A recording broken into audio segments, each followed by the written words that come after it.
Welcome to Broadcasting Common Ground, the Deep Foundation Institute's podcast channel. In this series, Morgan's Mentors, Morgan Neesmith will be talking with industry representatives about career challenges, mentor, and mentee advice.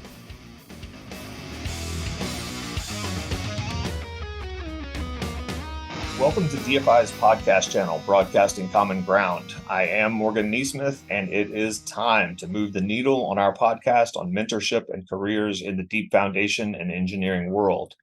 Now, one of the goals of the podcast for this year in particular was to get a more international, a broader perspective.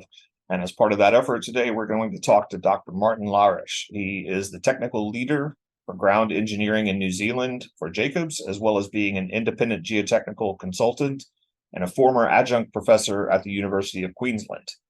He has written numerous papers and regularly presents seminars and workshops on ground improvement, ground engineering, deep foundations and retention systems, and advanced concrete technology. Martin, thanks very much for joining us today.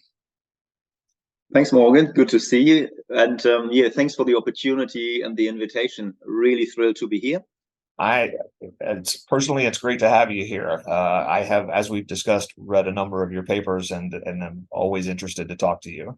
Also, as someone who worked internationally, I find your background somewhat fascinating, and I would love for you to tell our audience about that background coming from Europe, moving to Australia, and now New Zealand, and then the various career and academic pursuits you had during that time. Perfect. I will start. And I'm originally from Germany. Grew up in a little city called Braunschweig in the northwestern part of Germany. Basically did my apprenticeship as a carpenter before I studied civil engineering. It's not uncommon in Germany to do that because education is free.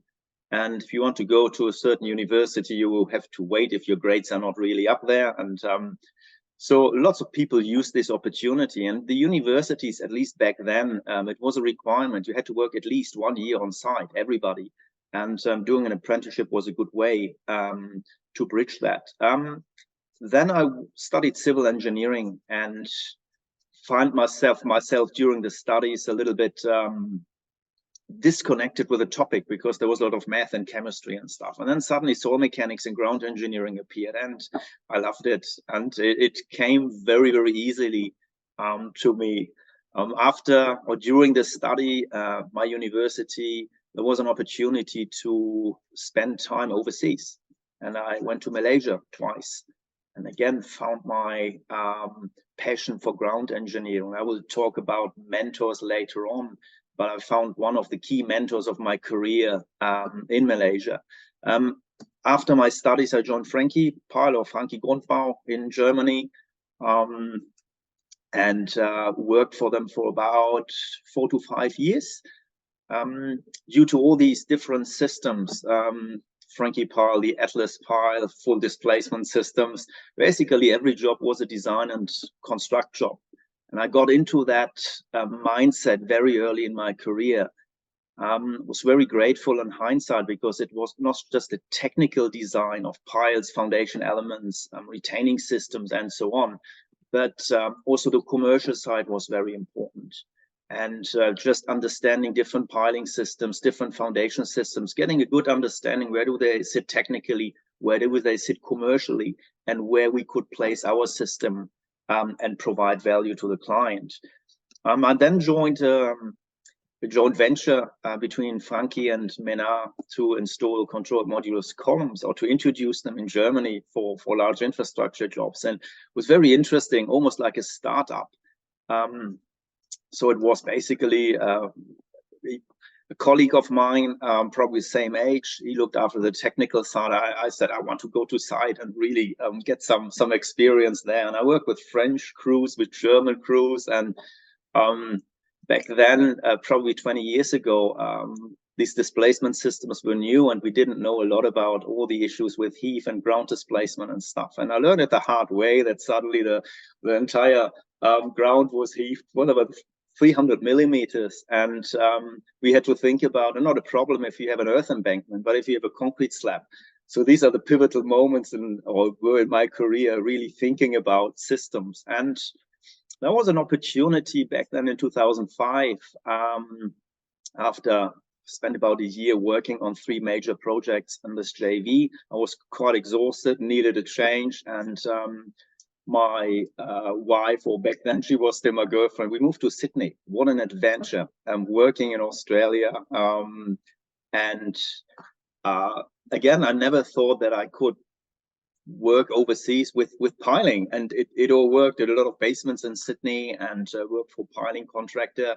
Spent about 2 years there before I joined a company in Queensland and Brisbane called Piling Contractors. They are now part of the Keller Group. Spent about 8 years in Brisbane, and again, that was really pivotal for my career. Got involved in big infrastructure jobs, big building jobs. Got a little bit into this niche of the project manager for D&C, for a bit of complex jobs, and this is what I loved, really, this out of the ordinary thinking and delivering these jobs. I think when the mining industry in Australia became a little bit weaker and there wasn't a lot of money there, there was an opportunity for me to think about the next career move, and then moved to New Zealand.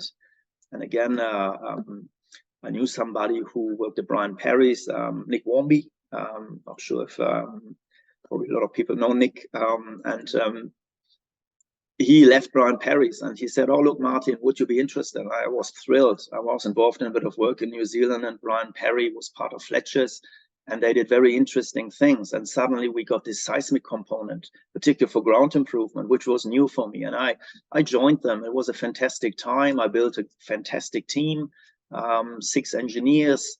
We did a lot of temporary work supporting Fletcher's as a general contract and various infrastructure building jobs, marine jobs. Suddenly working in the South Pacific. It was very popular, Morgan. Pile testing in American Samoa, pile testing in Fiji. Unfortunately, I never got the gig to go there, but I sent a few of my team members there, and yeah, it was fantastic for everybody. After about 20 years, there was a point when I thought, all right, we probably would like to explore consulting. And during my career, I did a lot of work with Golder Associates in Australia. And I joined Golder for about 2 years and moved back from New Zealand to Brisbane. And yeah, basically was on a split role. So I spent a lot of time in Australia, but also was asked to move back to New Zealand and help the business out. The interesting aspect back then with Golder was they had a ground improvement business as well. They did RAPs, ramped aggregate piers, in New Zealand. So they provided the design, and I loved that because there was a bit of a bridge between pure consultancy, you know, the high tech stuff, using finite elements and other things, but also going really back to the basics, going to site, applying ground improvement, going back with a CPT rig and see if it worked or not. And after 2 years, and that was when COVID hit the world, we wanted to go back to New Zealand. Because we had our house here, and was just a personal choice, and took us a while to go back. And then yeah, we finally made it, and we had some managed quarantine here, so we spent 2 weeks, and it was a more personal experience. But I joined Jacobs back then, and they were very, very helpful and accommodating to bring me back home. And yeah, since then I've been with Jacobs, based in Wellington, or in the Wellington region, but I've been involved in jobs in New Zealand, in Australia, in Asia, mainly about piling, ground improvement, working with a great team. And yeah, that's basically my career in a nutshell. So we finally found our place where we want to grow old, and it's a fantastic country. It's a fantastic industry. I love the exposure. Also working in Australia and Asia and around the world. And so yes, this is where I am right now, and a bit of a snapshot about the key career steps. That's awesome. And I love that a lot of when you were describing a lot of the different areas with all of the technical accomplishments and a lot of the papers that you've written, you often in a lot of those examples, you kept bringing it back to getting out into the field and the practical side of not just being in front of the computer and designing things, but seeing the practical implications of what you're doing in the field and making those adjustments. You touched on a couple of people, and I'd love for you to expand on that, particularly earlier in your career or throughout your career, some of the different mentors that have been important to you and how those relationships started and developed. There were a lot of people who helped me throughout the career, but in preparation for this chat today, I thought a lot about that, and I think I would really like to differentiate between a mentor and all the other people. Probably I had 3 mentors throughout my career, and they all basically touched different areas of my development. And the first one was clearly Dr. Low in Malaysia. When I came to Malaysia as a young engineer, probably not really knowing what's going on, it was an adventure coming from Germany to Malaysia, probably 25 years ago. And just working locally for a local consultancy, and really had the opportunity to live locally. So I shared a flat with 3 Indian draftsmen, and so they basically adopted me, and it was fantastic, really getting this opportunity to be part of their culture. And from a technical point, Dr. Low really stretched me, and he gave me opportunities, and I was amazed. He was the director of a small consultancy. They had probably 50 people or something like that, and he took the time, and I was amazed. This guy takes time, and he talks to me for an hour, and he was this really out of the box thinker. One example, when they were involved in the design of a oil and gas supply platform in Borneo, in East Malaysia, and it was very difficult to get geosynthetics, and said, look, it's basically in the middle of the jungle. And he came up with this bamboo reinforcement. So they basically put bamboo as a reinforcement, of soil reinforcement on top of the marine clays, and built embankments on top. And it worked. Settlements were a little bit higher, but if you have a supply platform without any high-rise buildings, that was perfectly okay. And I was just amazed by that. He took time, and he really gave me the opportunities. I had to work hard. That's what I learned as well. So Southeast Asia back then, 6-day working week was normal. And but I didn't mind. I loved it, and he really ignited my passion for ground engineering. And I really learned. I said, all right, now I know I want to become a civil engineer. I want to be a geotechnical engineer, and I loved every bit of it. And he taught me, and he spent a lot of time bringing me out to site, looking at slopes. He had this little funny thing, like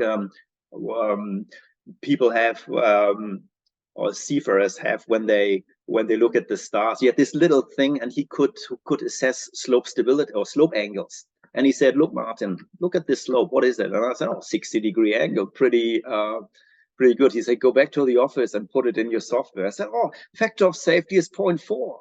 It shouldn't be there. He said, all right, that's the first lesson. Your calcs, this is a model, and this is the reality on site. 2 weeks later, we went back, and there was a heavy rainfall, and the slope looked different. And it was only 45 degrees, but still, that was important to learn that we're just dealing with models in the office, and it's very important to go on site. The other thing back then, I was involved in doing investigations in the jungle. I loved it. And I was amazed. We did 80-meter deep boreholes, and took samples for lab testing as well. And there was always the question, how do you determine your soil samples, the depth, the material? And working with other designers, they sometimes didn't know. And I found it amazing. They asked me and said, tell us. And I said, look, I don't know your design. And Dr. Low came and said, look, that's the next lesson. Lots of designers, they probably... sometimes they are not sure what they're looking for, and really think about your design. Why do you need that? Why do you need an 80-meter deep borehole? How many tests do you need? Why do you need them? What do you want to achieve? And that was another very important aspect. And he just provided opportunities. He was this type of person. He was working.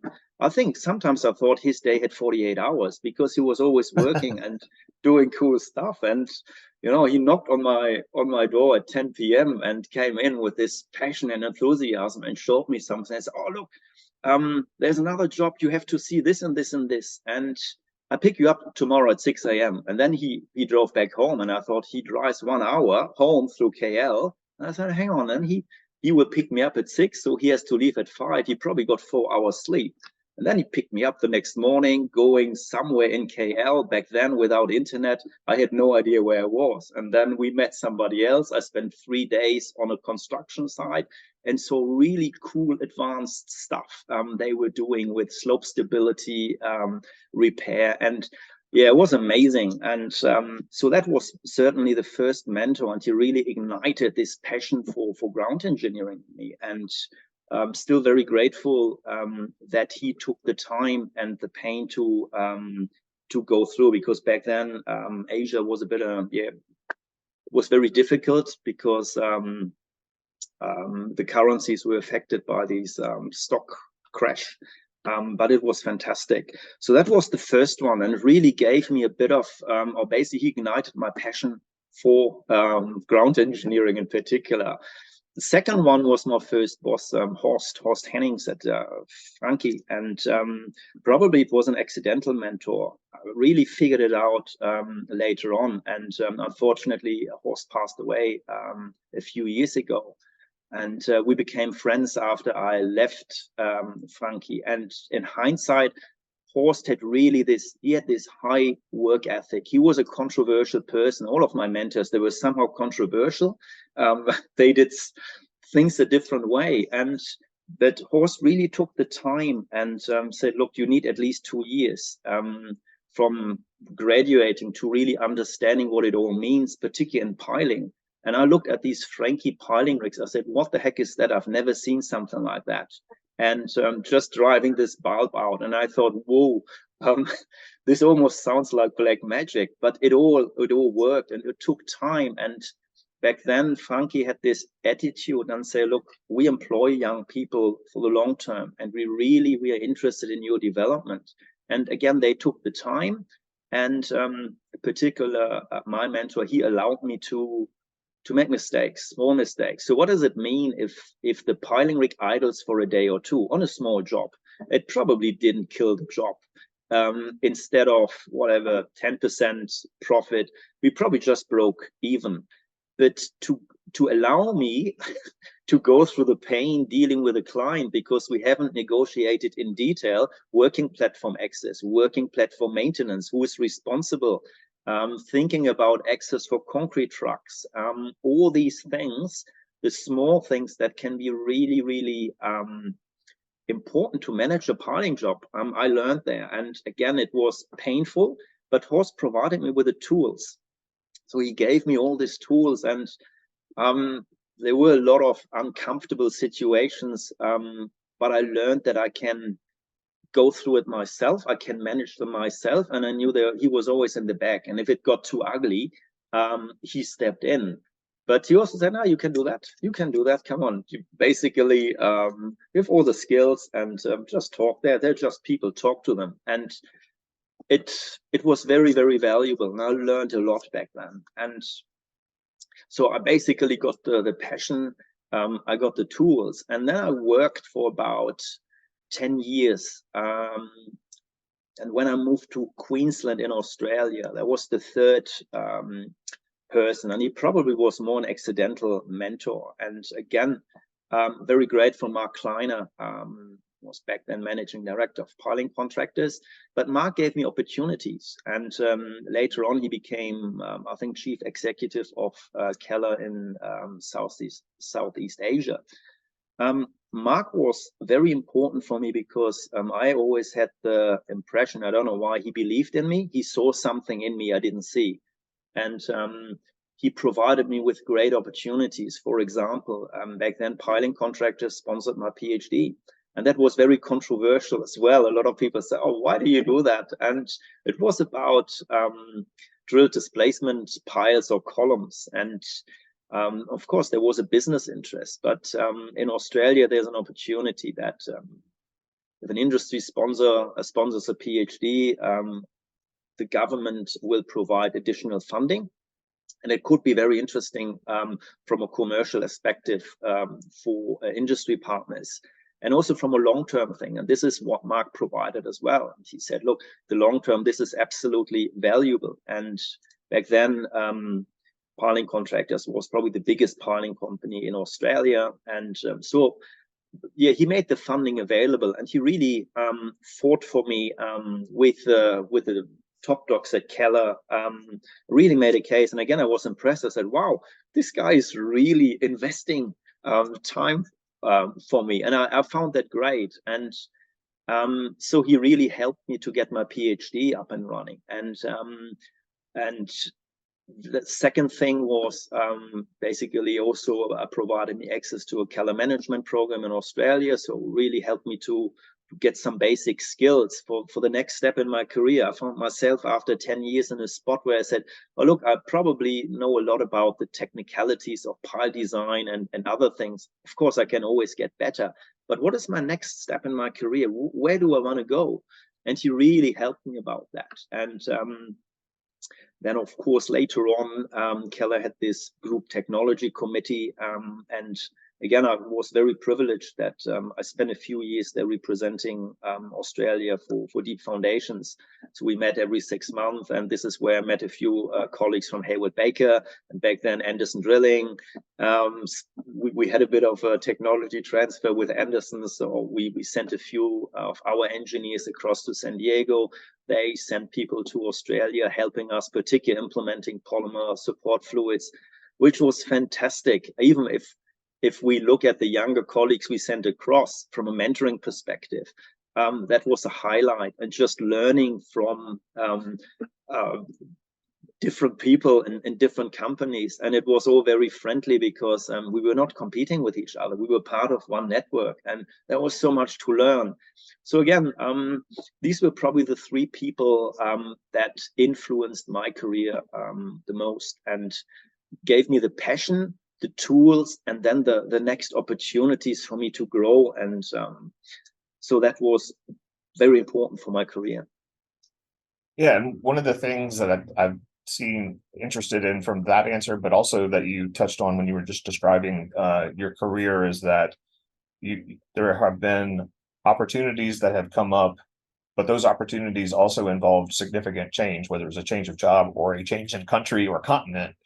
And I think one of the things I see sometimes in young engineers is a bit of paralysis. They're maybe, I don't want to necessarily use the word afraid, but uncertain about making a big leap like that. And if we could maybe expand on one of those opportunities in particular where, yeah, you changed either companies or locations and it just yielded some unexpected results into the next phase of your career. It was certainly the first time when I went from my safe Frankie role into site management, construction management, whatever you want to call it, with Menard Frankie joint venture, suddenly dealing with French crews. And I just, my French language skills from school suddenly came back. It was very interesting, very challenging, dealing with a new system. Again, it wasn't always pleasant. It's like going back to the gym and yeah, you feel the sore muscles. But again, you train these, or I trained these muscles, and it was very, very beneficial. That was one thing. The other thing, moving to Australia, probably what I see in hindsight, and when I talk with my wife about, we said, God, in certain points we were naive, but I think sometimes this is required, not to see all the risks at all, or they're perceived anyway. And but that was a quantum leap. And again, yeah, in hindsight, probably no, if I would have done that this way, but it worked out very well. And it takes a bit of faith. It probably takes ideally a partner if it's for personal move, or other steps. Probably having somebody can use as a sounding board, or people you can trust. Say, look, probably try something new. And probably also I trusted myself and was really also listening to my intuition and said, look, is it really what I want? Another big step for me was going to New Zealand, working for a main contractor. Again, it was a bit of a nervous feeling in the stomach, and say, whoa, suddenly I will have a team, and it's a new country. I don't know a lot about seismicity, but I found being authentic and understanding my limitations really helps, on being open and honest with people. And they know, they looked at my CV, we had interviews, they know, look, this is something new. And they say, look, we don't expect you to be perfect. But I think putting the right work in, having the right ethic about it, and being honest about the own skills and own limitations, and say, look, sorry, I don't know that, but I'm happy to go back, look at it, or I know somebody who could help. So again, I think sometimes I found myself struggling when I thought I have to do it all on my own, and never experienced it if I was asking somebody for help and being really honest, and not just doing or cleaning up my mess, but say, look, I have a problem here. Everybody so far in my life was very helpful and responsive, and at least like on the picture in the background, reaching out and say, come on, I give you a hand, and then basically help me to go to the next level, and from there I can go on my own. Another big one was moving from contracting into consultancy, and particular company like Golder. Again, my perception, I did a lot of work with Golder, and knew a lot of people like Chris Haberfield or Gary Chapman. They very, very experienced, very, very skilled people. I feel privileged to have worked with them. And yeah, working in an organization like Golder was a great privilege. And again, I was a bit nervous when I started. Probably some people may be surprised, others may smile and say, hey, we know that. And this is the thing. Sometimes I thought, oh, people don't know that I'm nervous. And talking to them after, I said, of course we knew, and but you did well, and everybody is. And so I think also it helped me not taking myself too seriously, and just allowing myself to show this little bit of vulnerability, and said, I don't know that I'm not perfect, or even with some finite element stuff. Yeah, I'm a bit rusty. I used Plexus the first time in Malaysia in 2020. And then I had a long break, and working for contractors back then, yeah, Plexus wasn't available. And then after a few years, I got back into it at Fletcher's, but for me, it went very quickly to get back into certain things. But having the honesty towards myself first place, and say, I don't know that, or I'm a little bit rusty, it was quite important for me. I really appreciate that answer, because I had a conversation on another podcast last year where we were talking about young engineers, and I love the answer that they don't need to have all the answers. We don't expect people to come in with perfection or knowing everything. And that I've always said, it's knowing what you don't know is as important as being comfortable with what you do know. And then the authenticity and the honesty to be comfortable with that. So on the subject of, let's say, with the younger engineers or recent graduates for a second, we know that companies have changed a little bit, at least in North America. I think, maybe some of the countries or in other countries around the world, they might have been a little more forward thinking, but companies, I do think, are starting to take a little bit more of a proactive approach to training and mentorship. But if you're giving advice to a younger engineer in terms of what they should look for in terms of their opportunities, if they're evaluating the opportunities they might have at a certain company, and B, what should those young engineers themselves have as characteristics that they should bring to the table to make the most of those opportunities?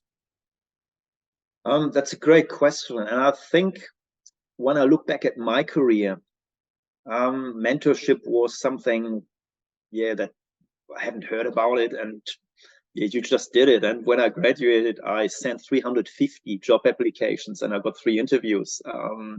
It was a slightly different extreme, and I think now some companies we are probably a little bit at the other end. There's a lot of effort spent in mentoring, which is great. But what I also found is that some of the younger colleagues, they sometimes see the mentor as somebody who fixes their problems, and not somebody who provides them with the tools, skills, or perspective to be able to solve their own problems. And I see that these days that some people, they just probably looking for an easy way out. And I don't say that in a mean way or in a nasty way.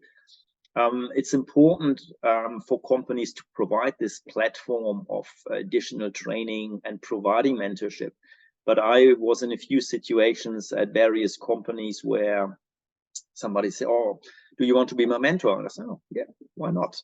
And then I always feel it. Who's doing the talk when we catch up? And when there's silence, and I said, "What do you want? Why do you want me as a mentor?" "Oh, yeah, you're quite senior." I said, "Yeah, I am, but that comes with time. I haven't done anything, so it's not really anything done actively.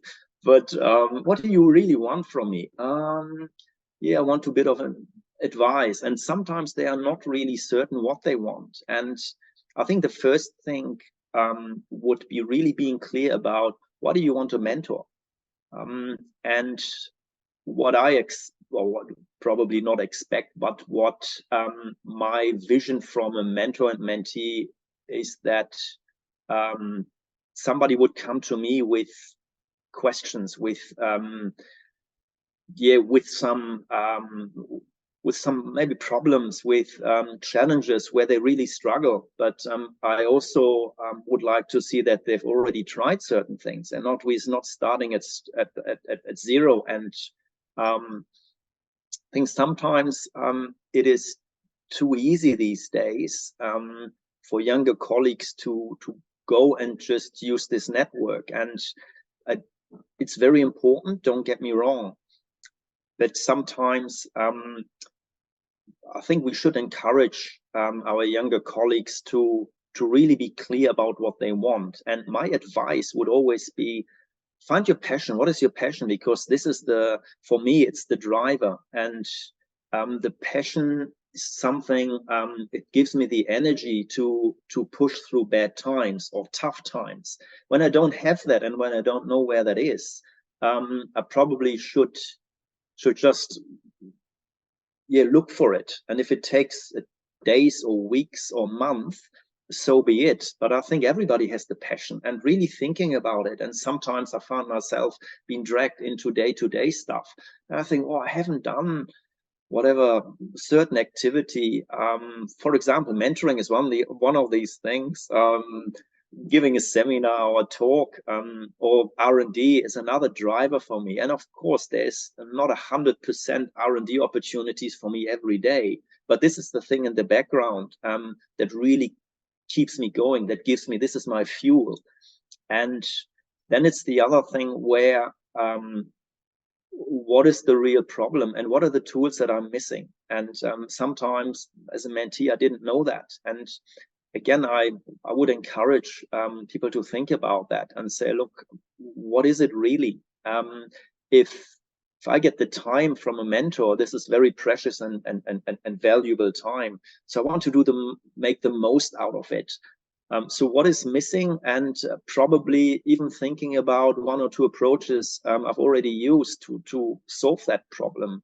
And if that wasn't successful, then probably going back and say, look, I need some input.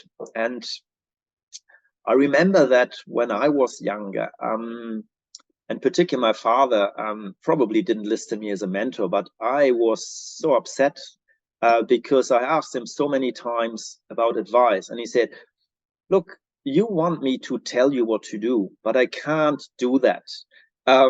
And I said, no, but you know me, and I'm really stuck. He said, no, sorry, I wouldn't do you a favor because I would give you my advice, and this is not your advice. If you don't know it yet, probably go through the pain and wait, do something, but find it yourself. I can't find it for you. And back then I didn't understand it, and I was hoping he would tell me what to do, but he didn't. And again, that was a very, very valuable learning. And I would encourage everybody, regardless where you are in your career, if you're a graduate or if you are in mid-career or senior, really think about the passion first, because for me it was the real driver. And it basically carried me through my PhD, which I did in part-time.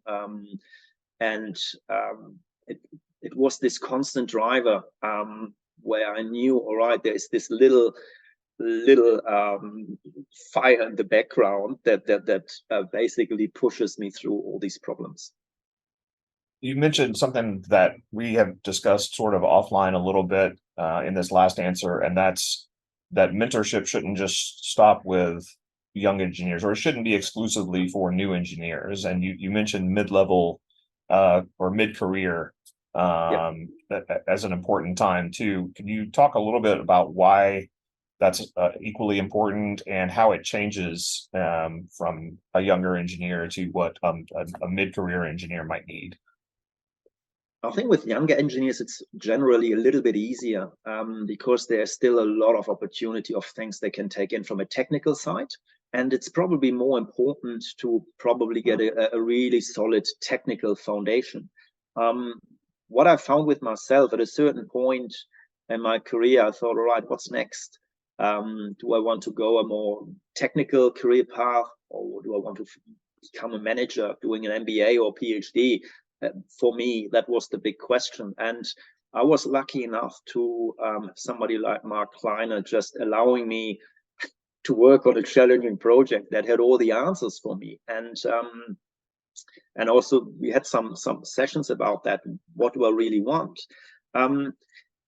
In what I found, that sometimes in this whole mentoring process, we forget about people there at about 10 or 15 years of experience, and they have all the technical skills, not all of them, but they're probably really, really robust. And they say, look, how do I get into this leadership thing? Basically getting from management into leadership, getting these soft skills, learning these abilities to mentor others. And I think most of us probably do that intuitively. And so, yeah, we do it somehow and follow our intuition.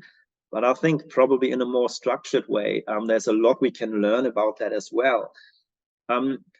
But really supporting these people, because they helping them to basically move into a leadership position, where they can then start mentoring as well and basically giving back. For me, mentoring is really giving back to the colleagues, to the industry, and particularly this mid-career people, or even if I look at myself, 25 years of experience, just challenging companies and say, look, what do you provide for somebody like me? And I found these discussions very interesting, because sometimes HR, they really pause for a moment. They say, wow, yeah, good question. I don't have the answer. Or I do a lot of work for Engineering New Zealand, and we had these discussions as well. And they just changed their training program and just basically start with a basic level and then go to advanced levels. But I think, and I don't have an answer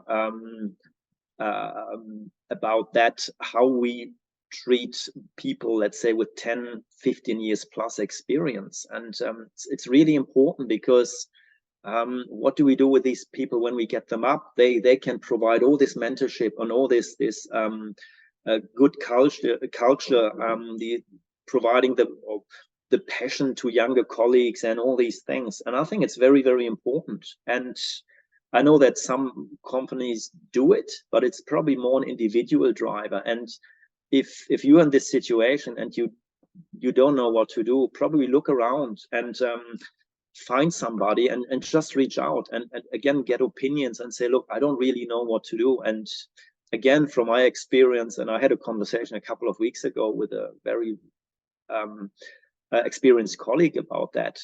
Again, just providing a different perspective sometimes helps, and not telling what they should do, but just providing options and probably a slightly different view. But it's great to see that this has changed a lot. And again, when I think back, when I started my career, it didn't have that. As a direct mentorship, it was probably different back then, because I found that at least the companies I worked for, they spent more time in training people. We didn't call it mentorship back then, but it was still this responsibility of companies. They felt for their employees and saying, look, this is long term. And I know at Frankie, we had 3 generations of family members working for the company. Grandfather just retired, and grandson just started his apprenticeship, which I found amazing. And it's about culture and just providing people with a bit of home outside the home, if you know what I mean. I do, and I think what you've described is excellent, because there's just a reality of, if you're someone who's very interested in engineering, you can learn, as you said, all of the technical stuff as you grow. But unless you're just working all by yourself, you're going to have to learn to manage, to interact with other people, both younger and older, and all of those soft skills that you touched on. So that's something I think it's important for companies to be considering as these people continue to progress in the structure of the company. So with that, though, it's time for us to take a very brief break and to recognize this week's sponsor, and then we'll be right back. Hey, students and young professionals. We hope you're enjoying this episode of Morgan's Mentors. DFI is thrilled to have you here. Besides great podcasts like this one, DFI has lots to offer you as you prepare and begin your career in the Deep Foundations construction and geotechnical engineering industry. I'm Teresa Engler, Executive Director of the Deep Foundations Institute, and I'd love for you to get started by becoming a member. Student membership is free, and individual membership for young professionals is very affordable. Once you've joined, check out DFI's communities of technical committees, task forces, working groups, and user groups. They're all busy addressing issues affecting deep foundation practices, and by getting involved with them, you'll build your professional network. Also, be sure to browse the publications and resources pages of DFI.org. You'll find magazine articles, technical papers, research reports, manuals and guidelines, plus videos and career information.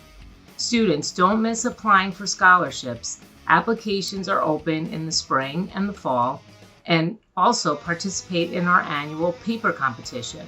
There's also a competition for young professors and grants for female professionals. We value your involvement as the future industry leaders. Now, back to Morgan. Okay, well, we would like to thank Dr. Martin Larisch again for joining us today. And Martin, as you've talked a lot about the different aspects of mentorship throughout a person's career, if you could just summarize in a nutshell what you think about mentorship and what it should be. I think I probably can boil it down in one sentence. It's really not, in my opinion, a mentor shouldn't fix the problems, but provide the mentee with new perspectives, tools, and opportunities to solve these problems themselves. So this is probably, in a nutshell, how I would describe that. I love it. And again, I really appreciate your time. It's always a pleasure to see you. But before you go, we have one final question that we always ask every guest, and that is, if you could interview anyone for this podcast or see me interview anyone on the podcast, living or no longer with us, who would that be and why? I think I would be interested in hearing the thoughts from Nikola Tesla, particularly about free energy, this whole thing, this whole concept about that. And if we imagine how free energy would change the world, it would just be amazing. So it would be really interesting to explore that. And it would be a really game changer. And that would be nice. I think that's an interesting answer. I don't disagree with you either, because the way you described some of your mentors as sometimes being a little bit controversial, I think Nikola Tesla fits right in there with that. So that's awesome. Well, that's great. And again, I appreciate your time, Martin. And for all of you out there, we appreciate you listening. And we look forward to you joining us again for future episodes as we talk to more of Morgan's mentors. And until then, remember, the truth will send a ripple through your body. On behalf of DFI, we hope you enjoyed this episode. The views, information, and opinions expressed during Deep Foundation Institute's podcast are solely those of the individuals involved and do not necessarily represent those of DFI. DFI does not verify or take responsibility for the accuracy of the information contained, nor does it warrant that the information contained herein is suitable for any general or specific use. The podcast is available for private, non-commercial use only. Editing, modification, or redistribution of this podcast is prohibited. Thank you for your time. Keep on surviving.